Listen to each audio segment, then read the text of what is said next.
Imagine this, a secret invasion, planned by a global superpower, completely collapsing in just 3 days. This is the story of the Bay of Pigs invasion.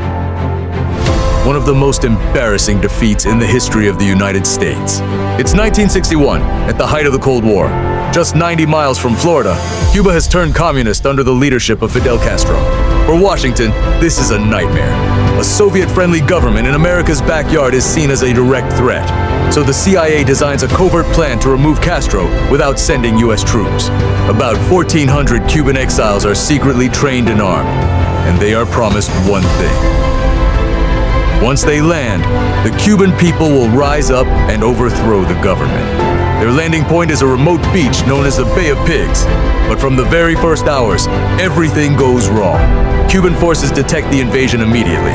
There is no popular uprising, no mass support. And at the last moment, U.S. air support is canceled, leaving the invaders exposed.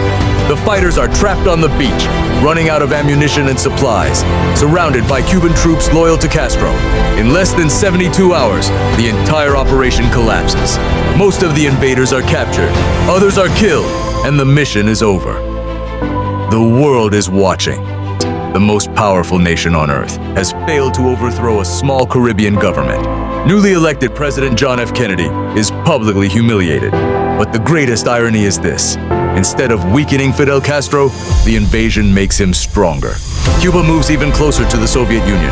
And just 1 year later, the world stands on the edge of nuclear war during the Cuban Missile Crisis. One failed invasion, 3 days, global consequences. The Bay of Pigs proved one hard truth. Even superpowers can lose, not because they lack weapons, but because they misjudge reality. So here's the question. What if the invasion had succeeded? Would the Cold War and the world we live in today look completely different?